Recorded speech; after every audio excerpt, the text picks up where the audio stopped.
I tell you what, I'll read the opening poem in the last book, my most recent book.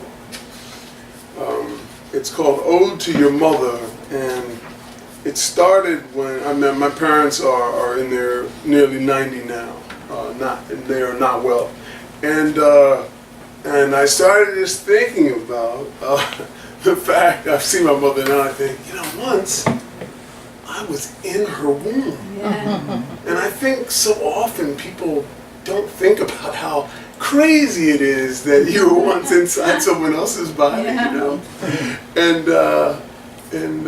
so this is just a nod to that. Certainly regarding my mother, some of the details in the poem will be from things my mother told me, and then other things are just about the notion of being, an embryo or whatever that is. Ode to Your Mother. Do you remember yourself 6 months after conception? Far from the egg, your heart chirping like a hungry chick. Those unwalked feet, fat crickets kicking around. Eyes blind as buttons, cell by cell, rod by cone, getting ready to call up the colors and lights. And your mother, often craving licorice with apple pie. Outside catching a bus with you in her warm pond. A golden koi nosing the surface for bits of bread. You, the unnamed stranger, coming for the long stay, traveling all night, your face taking shape in the shadows. Or maybe she sees herself, a bass drum with something booming inside her. A small theater off Broadway with someone soon to be famous, pacing the wings. So much promise. Were you ready to begin? All your vitals rehearsing their hard parts. Did you have any sense that she was out there? Your brain almost building itself, a secret mansion, 1,000,000 doors to 1,000,000 rooms, each with a candle. Your little head holding the Milky Way, rekindled in miniature. Consciousness, the great mischief, waking up to try again.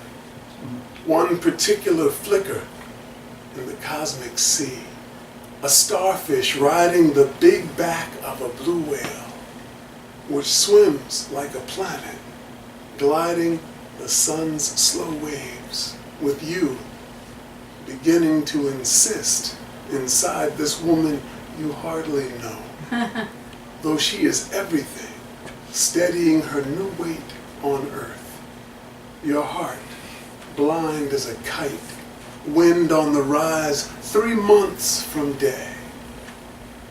Did you suppose an inkling of what would be out there? The invisible air filling us up, rabbits in hats, hints, houses, banana slugs, bacteria and trees. Other people, the look on your face, already amazed, or whatever comes just before that.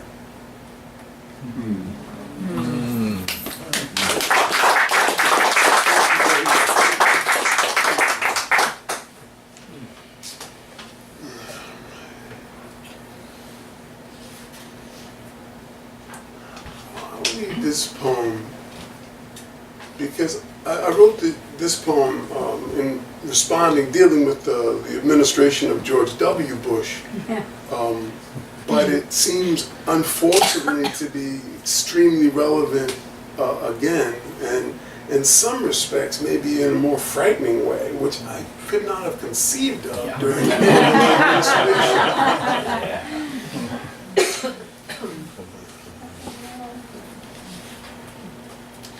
It's called Vendetta, May 2006. It has an epigraph from Henry David Thoreau, who was much more revolutionary than people realize. I think everyone thinks about Walden Pond all the time, but he was an abolitionist, and he backed John Brown, who was scary to 90% of the people of his time. It was something else. So he writes in one essay, "My thoughts are murder to the state, and involuntarily go plotting against her." Vendetta, May 2006.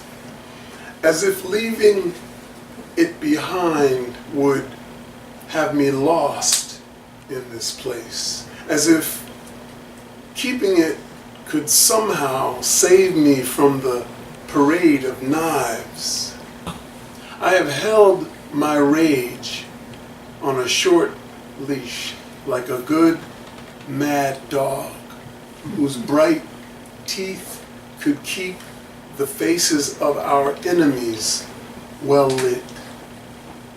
Is it wrong to hate the leaders? Am I wrong to hate their silk ties and their secret economies? Am I wrong? Am I? Look how they work the stage like cool comedians, ribbing the nations this way, then that, gaffe after giggle, filling the auditoriums with the empty skulls. Maybe this is the moment to abandon metaphor. Shouldn't somebody make them suffer? Now that war is easy money, won't the reasons keep coming to see how well people die?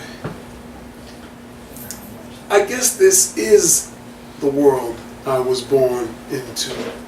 Moonlight, sunshine, kind city of my mother's lap, my father tossing me up and catching me. I remember the first time I saw autumn outside my window. The colors came with the smell of burning leaves, and starving in our basement, the crickets trying to stave off the chill, still working their little whistles after dark. I think even then I knew a season would come for us.